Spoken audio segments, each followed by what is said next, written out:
وہ دیوتاؤں کی چہیتی تھی، پر اسرار سرگوشیاں اس کی رہنما تھیں، اس کی آنکھوں میں موت کی کڑکتی بجلیاں پوشیدہ تھیں، وہ انتقام کی آگ میں جل رہی تھی، اس کے ہاتھ میں زندگی کی لکیر تھی اور نہ موت کی، وہ سانپ سے بھی زیادہ زہریلی تھی، اپنے دشمن کی کٹی ہوئی گردن دیکھنا چاہتی تھی، پر اسرار اور شیطانی قوتیں اس کی راہ میں حائل تھیں، پر اسرار قوتوں کی مالک ایک دو شیدہ کی ہنگاموں بری داستان عجیب دید بان۔ تم اچھا خاصا بولنے لگے ہو، مجھے معلوم نہیں تھا کہ تم بھی اندر سے اتنے گہرے ہو، اور میرے لیے دوسری خوشی کی بات یہ ہے شہزاد کہ تم اب مجھ سے بلا جھجک گفتگو کرنے لگے ہو۔ میں مسکرائی۔ اس سے فائدہ اٹھاتے ہوئے میں نے تم سے یہ پوچھ رہی ہوں کہ کیا تم نے بھی کبھی کسی سے عشق کیا ہے؟ جی ہاں خاتون، عشق کیا ہے، اور میں نے اور اب بھی کرتا ہوں، مگر صاف گوئی سے ایک بات کہہ دوں، مجھے کس سے عشق ہے اس سوال کا جواب میں نہیں دوں گا۔ وہ کیوں بھائی؟ کیا تم مجھے اپنا رازدار نہیں بنا سکتے؟ اپنے دکھ اور اپنے خواب اپنے ہی ہوتے ہیں خاتون، اور میں اسی لیے کسی کو اپنا رازدار یا غم خوار بنانے کا قائل نہیں ہوں۔ آپ برا نہ مانیے گا۔ تم کہتے ہو تو نہیں مانتی برا، میں دھیرے سے ہنس کر بولی، ورنہ یہ بات برا ماننے کی تھی ضرور۔ ابھی میں شہزاد سے اتنا ہی کہہ پائی تھی کہ سامنے سے آنے والے ایک دراز قد شخص پر میری نگاہ پڑی۔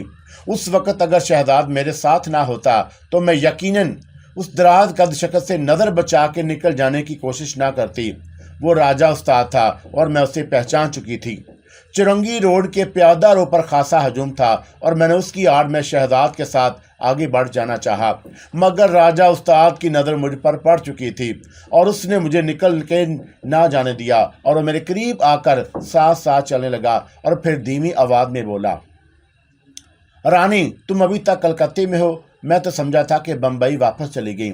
شہزاد نے بھی راجہ استاد کو میرے ساتھ ساتھ چلتے ہوئے یقیناً دیکھ لیا تھا، اور وہ میرے بائیں جانب چل رہا تھا، اور میرے اندازے کے مطابق شہزاد نے وہ الفاظ بھی سن لیے جو راجہ استاد نے دھیمی آواز میں مجھ سے کہے تھے، اور راجہ استاد کی بجائے میں اس وقت شہزاد کی طرف متوجہ تھی۔ شہزاد کے چہرے پر مجھے حیرت کے آثار نظر آئے، اور شہزاد کو راجہ استاد شاید کوئی راہ گیر ہی سمجھا تھا، اور موجودہ نازک صورتحال میں میرے لیے صرف ایک ہی راستہ تھا، تو میں نے وہی راستہ اپنایا۔ کیا آپ نے مجھ سے کچھ کہا محترم؟ میں نے یہ کہتے ہوئے راجہ استاد کی طرف رخ کیا اور میں نے خیز انداز میں مسکراتے ہوئے آنکھ سے خفیف سا اشارہ کر دیا، اور راجہ استاد ایک گھاک آدمی تھا، وہ میری آنکھ کے خفیف سے اشارے کو بھی یقیناً سمجھ گیا، اور دوسرا واضح اشارہ شہزاد سے میرا مخاطب ہونا تھا۔ کیا یہ محترم تمہارا کوئی جاننے والے ہیں؟ اس طرح میں نے راجہ استاد کو یہ باور کرا دیا کہ اکیلی نہیں ہوں اور کوئی اور بھی میرے ساتھ ہے، اور ایسا شخص کہ جس پر میں اپنی شخصیت ظاہر نہیں کر سکتی۔ معاف کیجیے گا خاتون، مجھے غلط فہمی ہو گئی، اور میں آپ کو اپنا ایک شناسا سمجھ بیٹھا تھا۔ راجہ استاد مجھ سے معذرت کر کے بھیڑ میں گم ہو گیا۔ میں نے سکون کا سانس لیا۔ شہزاد بولا، خاتون، کچھ لوگ اس طرح اجنبیوں کو خصوصاً خواتین سے تعارف حاصل کر لیتے ہیں کہ جو شخص جو کوئی بھی رہا ہو اپنی صورت اور حلیے سے شریف آدمی معلوم نہیں ہوتا۔ ہوگا لعنت پڑو اس پر، کیا خبر وہ ٹھیک ہی کہہ رہا ہو، رہا یہ کہ وہ کوئی بدماش تھا تو ہوا کرے، ہمیں کیا لینا۔ اگر اس کے بارے میں تمہارا قیاس درست ہوتا تو اس بہانے وہ مجھ سے تعارف حاصل کر رہا تھا تو میں اس سے متفق نہیں، اگر ایسا ہی ہوتا تو وہ چپکنے کی کوشش نہ کرتا۔ ممکن ہے کہ میرا اندازہ غلط ہو، شہزاد نے یہ کہہ کر بات ختم کر دی، اور اس دن گھر آتے ہی کپڑے بدل کر میں نے برابر والے کمرے کا رخ کیا۔ مطلوبہ کتاب تلاش کرنے میں مجھے زیادہ دشواری نہیں ہوئی، اور اس کی وجہ وہ رجسٹر تھا جو شہزاد نے اس دوران میں بنا لیا تھا۔ سبجیکٹ وائز اس رجسٹر میں وہ تمام کتابوں کا اندراج کرتا رہا تھا، اور ہر کتاب کی پشتے پر اس نے نمبرنگ بھی کر دی، اور نمبرنگ کے مطابق کی کتابیں الماریوں میں رکھی تھیں۔ اور میں اس ایک عرصے کے بعد کوٹھی سے نکلی تھی، اور مجھے شبو کی طرف سے ایک خدشہ تھا، اور میری غیر موجودگی میں کہیں وہ ادھر نہ آیا ہو، اور اگر وہ لانتی سادھو آیا ہوتا تو مجھے کوٹھی میں داخل ہوتے ہی اطلاع مل گئی ہوتی، اور خود میں نے دانستہ اپنے ملازمین سے اس کے متعلق کوئی سوال نہیں کیا۔ شہزاد نے میری ہی ایما پر کتب خانے میں سے چند کرسیاں اور ایک میز بھی ڈلوا دی تھی، اور انہی میں آرام دہ کرسی بھی تھی، اور میں اسی آرام دہ کرسی پر نیم دراز جنوبی ہند سے متعلق اس تاریخ کی کتاب کے مطالعے میں مصروف تھے کہ مجھے شبو کا خیال آ گیا۔ جے دیوی مائی، اچانک شبو کی آشنا آواز میرے سماج سے ٹکرائی اور میں اچھل پڑی، اور مجھے یوں لگا جیسے وہ اسی کمرے میں موجود ہو۔ سامنے آپ بزدل چھپا ہوا کیوں ہے؟ میں نے حقارت سے کہا۔ اس میں بھی ایک بھید ہے دیوی، میں اپنی آرادھنا اور تپسیا چھوڑ کر تیرے چرنوں میں نہیں آ سکتا۔ پھر بڑے مہاراج کا بھی یہی آدیش ہے کہ میں اپنے کرتویہ کا پالن کروں۔ شبو، شاید تجھے نہیں معلوم کہ تو کسی چیونٹی کی طرح مسرا جا سکتا ہے، اور تیرا کیا فرض ہے اور تو کس طرح اسے نبھا رہا ہے میں اچھی طرح جانتی ہوں۔ اور شبو کے کریک کہہ سے کمرہ گونج اٹھا، اور پھر اس کی آواز دوبارہ سنائی دی۔ دیوی، تو بس اس پر اترا گئی کہ میرا نام جان لیا، اور اگر بڑے مہاراج کی نشر کرتی ہوتی تو میں اب تک برہا کا کشٹ نہ بھوگ رہا ہوتا، پرنتو تیرے میرے ملن کے بیچ کیول تھوڑے دن اور ہیں۔ ترنت ہی تجھے بڑے مہاراج کی سیوا میں اپس حاضر ہونا ہے، اور سنگرش تصادم میں کچھ نہیں رکھا۔ دیوی، ملن کی بات کر۔ بڑے مہاراج بڑے ہی انترگیانی ہیں، اور انہی کے کہے پر میں تجھے یہ اطلاع دے رہا ہوں کہ بول دیوی، تجھے یہ انگیکار ہے، منظور ہے؟ شبو، تو اسی چوہے کی بات کر رہا ہے کہ جسے میرا خاکہ بنا کر دے رہا تھا۔ میں نے بدستور اپنے لہجے سے اظہار حقارت کیا۔ سن اے لانتی سادھو، نہ تجھے میں اتنا دم ہے نہ تیرے بڑا مہاراج میں کہ تو یا وہ مجھ سے ٹکر لے سکے۔ اور میں دیدہ دانستہ سب کچھ کہہ رہی تھی تاکہ شبو یا بڑے مہاراج جو کھیل کھیل رہا تھا کھل کر سامنے آ جائے۔ اپنے بڑے مہاراج تک میرا پیغام ضرور پہنچا دیجیے کہ میں اسے اپنے پیر کی جوتی کے برابر بھی نہیں سمجھتی۔ اور ابھی میرے الفاظ ختم ہی ہوئے تھے کہ کمرے میں بھاری اور گرجدار آواز گونجی۔ لوٹ آ شبو! یہ آواز میرے لیے قطعی اجنبی تھی، اور جواب میں مجھے شبو کی مردہ سی آواز سنائی دی۔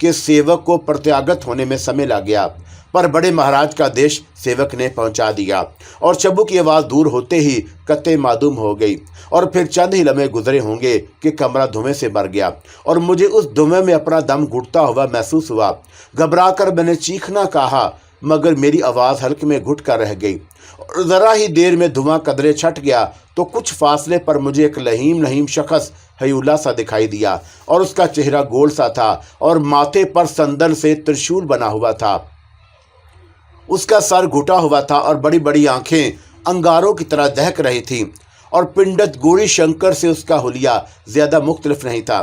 سر پر موٹی چوٹی، جسم پر سفید دھوتی اور پیروں میں کھڑاؤں تھے، اور اس کی نظریں میرے ہی چہرے پر جمی ہوئی تھیں، اور اس کے موٹے موٹے ہونٹ ہلے، اور میں نے اس کی بھاری آواز سنی۔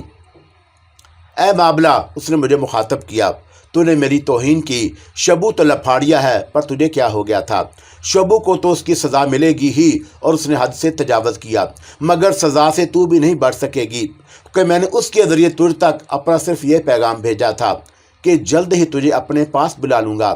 وہ کمینہ بیچ میں اپنے مٹر بنانے لگا، اور تو اپنے ہی آپ میں نہ رہی، اور سزا کے طور پر صبح ہونے تک تو اسی حال میں رہے گی۔ اور ان الفاظ کے ساتھ ہی کمرے میں پھر دھماسا چھا گیا، اور میں نے دوبارہ پہلے جیسی کیفیت محسوس کی، اور میرا دم گھٹنے لگا۔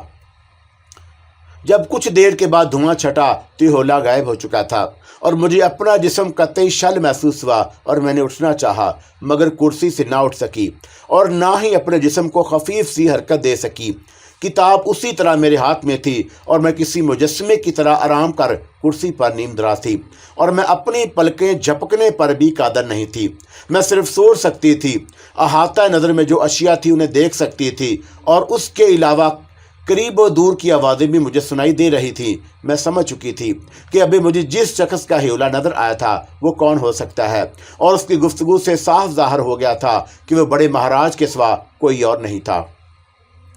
اس نے مجھے میرا نام لے کر مخاطب کیا، اور یہ بات بھی میرے لیے باعث تشویش ہی تھی، اور مجھے اس حد تک اپنے مقصد میں ضرور کامیابی ہو گئی کہ شبو کے بڑے مہاراج کو دیکھ لیا تھا، اور اسی کے ساتھ مجھے یہ بھی علم ہو گیا کہ وہ کم از کم میرے نام سے واقف ہے، اور مجھے کیوں اپنے پاس بلانا چاہتا ہے، اس نے کیوں مجھے یہ پیغام بھیجا تھا۔ اور یہ سوال میرے ذہن میں ابھرے ضرور، مگر میں کسی نتیجے تک نہ پہنچ سکی، اور سوچنے کے سوا میرے بس میں اور تھا بھی کیا۔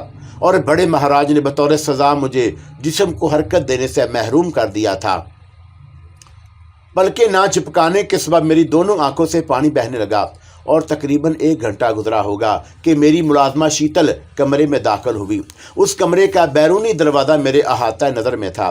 اور میم چائے یا کافی پئیں تو لا دوں؟ شیتل نے مجھے مخاطب کیا اور پھر شاید اس کی نگاہ میرے چہرے پر پڑی۔ ارے میم، آپ تو رو رہی ہیں، اور اس کی آواز سے حیرت اور دکھ کا اظہار ہو رہا تھا۔ اور پھر وہ آگے بڑھ کر میرے قریب آ گئی۔ کیا ہوا میم؟ کچھ تو بولیں۔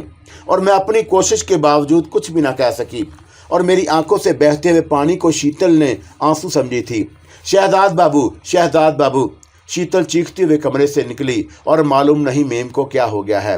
اور ذرا ہی دیر بعد شہزاد کمرے میں داخل ہوا، اس کے ساتھ شیتل بھی تھی، اور وہ دونوں ہی میرے قریب آ گئے۔ کیا ہوا؟ آپ کو کیا ہوا خاتون؟ اور میں نے شہزاد کی گھبرائی ہوئی آواز سنی۔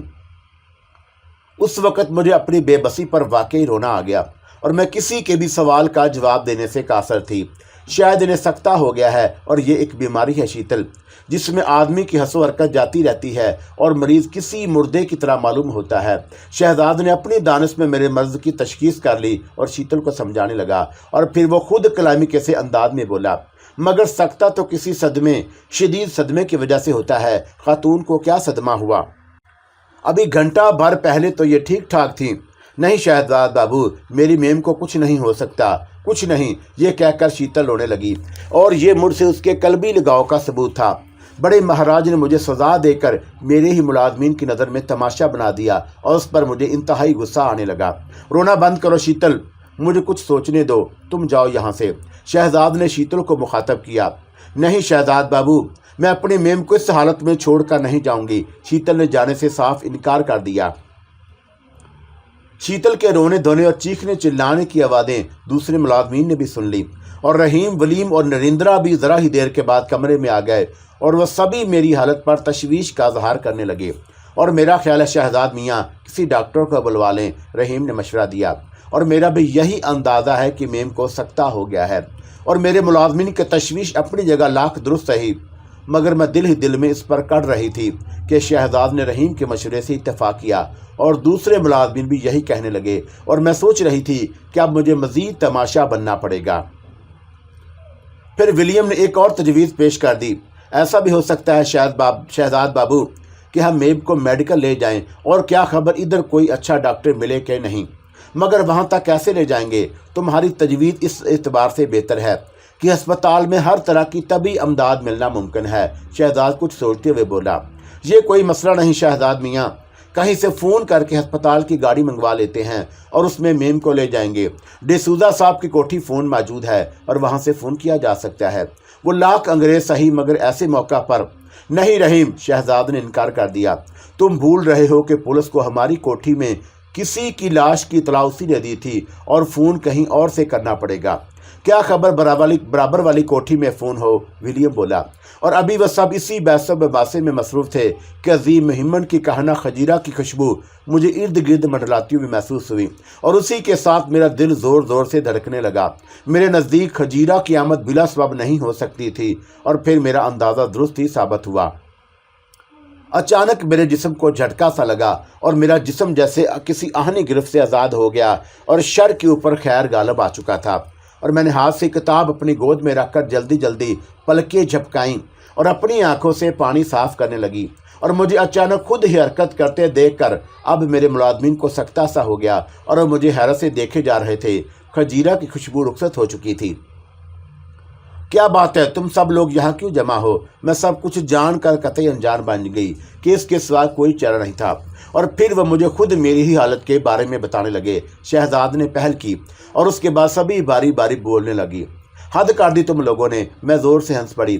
ارے یہ بیماری تو مجھے بچپن سے ہے، اور تم لوگ جسے میری آنکھوں سے بہتے ہوئے آنسو بتا رہے تھے وہ پانی تھا۔ پانی؟ شہزاد نے حیرت کا اظہار کیا۔ ہاں پانی بھائی، تم ذرا بغیر پلکیں جھپکائے آدھے گھنٹہ بیٹھ کر دیکھو، تمہاری آنکھوں سے بھی پانی بہنے لگے گا۔ یہ تو آپ صحیح کہہ رہی ہیں خاتون، لیکن ہماری فکر مندی بھی اپنی جگہ درست ہی تھی۔ ہم تو آپ کو ہسپتال لے جانے کا بندوبست کر رہے تھے۔ ایسا کبھی نہ کرنا۔ ایک مرتبہ ایسی ہی حالت میں ایک ڈاکٹر نے انجیکشن لگا دیا تھا، اور میں مرتے مرتے بچی۔ اور میں خود ہی ٹھیک ہو جاتی ہوں، اور آج تک کوئی ڈاکٹر میری اس بیماری کو نہیں سمجھ پایا، اور میں بہت علاج کرا چکی ہوں اور نتیجہ کچھ نہیں نکلا۔ خود مجھے بھی ایسی حالت میں کچھ خبر نہیں ہوتی کہ میں کہاں ہوں اور کس حالت میں ہوں۔ مجھے بس یوں لگتا ہے جیسی گہری نیند میں ہوں، اور پھر حواس واپس آتے ہی مجھے محسوس ہوتا ہے کہ ابھی گہری نیند سے اٹھی ہوں۔ اس بیماری کا علاج ہو جائے گا میم، رحیم بول اٹھا۔ میں ناخدا مسجد کے پیشے امام صاحب سے آپ کو ایسا تعویذ۔ بس کرو مجھے، میں ہنس کر بولی۔ میں پہلے بھی کئی بار تمہاری زبان سے ناخدا مسجد کے پیشے امام کا ذکر سن چکی ہوں، اور تم نے ہر مرض کی دوا اس بیچارے پیشے امام کو بنا رکھا ہے، چاہے وہ خود کتنے ہی امراض میں مبتلا کیوں نہ ہو۔ خاتون، آپ کبھی کم از کم مجھ سے تو اپنی اس عجیب و غریب بیماری کا ذکر کر دیتی، اور خدا نہ خواستہ آپ کو ہوش نہ آ گیا ہوتا تو زندگی خطرے میں پڑ گئی ہوتی۔ ہم تو آپ کو ہسپتال لے جاتے، یا پھر یہیں کسی ڈاکٹر کو بلوا کر، اور میری موت کا سامان کر دیتے۔ میں شہزاد کی بات کاٹ کر بولی۔ ڈاکٹر کوئی نہ کوئی انجیکشن ٹھوک دیتا اور تمہاری خاتون دوسری دنیا کے سفر پر روانہ ہو جاتی۔ میم اب آپ ایسی باتیں تو نہ کریں، شیتل کے لہجے میں میرے لیے محبت ہی محبت تھی۔ اچھا اب تم لوگ یہاں سے ٹلو گے بھی یا اس طرح میرا گھیراؤ کیے رہو گے؟ اب میں بالکل ٹھیک ہوں۔ اسی بات پر عمدہ سی چائے پلوا دو۔ اور میں نے آخری الفاظ رحیم کی طرف دیکھے ہوئے کہے، کھانا آج میں دیر سے کھاؤں گی، اور سن لو، اگر تم میں سے کسی نے میرا انتظار میں کھانا نہیں کھایا تو بس اسی کی شامت آ جائے گی۔ اور میں دانستہ ان سے بڑے خوشگوار لہجے میں بات کر رہی تھی۔ ابھی لیں، رحیم نے چٹکی بجائی، اور آپ کو عمدہ چائے پلواتا ہوں۔ یہ کہتے ہی رحیم دروازے کی طرف بڑھ گیا، اور پھر شہزاد کے سوا سبھی یکے بعد دیگرے کمرے سے نکل گئے۔ اب آپ بھی ارشاد فرما ہی دیں ذل الہی کہ کس لیے میرے سر پر مسلط ہیں، اور یہاں سے تشریف لے جانے کا کیا لیں گے؟ میں نے شہزاد سے مخاطب ہوئی۔ مجھ غلام کو آپ کیوں ذل الہی بنا رہی ہیں؟ اگر آپ میری موجودگی بار خاطر ہیں تو چلا جاتا ہوں۔ در اس وقت اسٹڈی کا موڈ تھا، تم کہو کوئی خاص بات کہنا ہے؟ میں سنجیدہ ہو گئی۔ مجھے بس اتنا کہنا تھا خاتون کہ دستے راست کہنے کے باوجود آپ مجھ سے بھی بہت سی باتیں نہیں کرتی، شہزاد کہنے لگا، اور ممکن ہے اس کی وجہ مجھ پر اعتماد کی کمی ہو۔ یہ حق مجھے نہیں کہ آپ سے کہہ سکوں کہ مجھ پر بھروسہ کر لیں۔ میں کیا اور میری اوقات کیا؟ پھر بھی یہ درخواست ضرور کروں گا کہ ایسی باتیں مجھ سے راز نہ رکھیں جن کا تعلق آپ کی سلامتی اور تحفظ سے ہے۔ وہ اپنے لہجے سے سنجیدہ معلوم ہو رہا تھا۔ تم بھی کمال کرتے ہو، مجھے کیا خبر تھی کہ جب بیماری کا حملہ ہوگا تو شیتل اس کمرے میں آن ٹپکے گی، اور پھر یہ کہ جب سے میں اس شہر میں آئی ہوں ایسا پہلی بار ہوا ہے، اور تمہیں اپنی اس بیماری کے بارے میں بتا کر ناحق فکر مند کرتی۔ سنو، کبھی کبھی کچھ چیزوں کا علم نہ ہونا بھی سود مند ثابت ہوتا ہے، اور اس معاملے میں زیادہ جذباتی ہونے کی ضرورت نہیں۔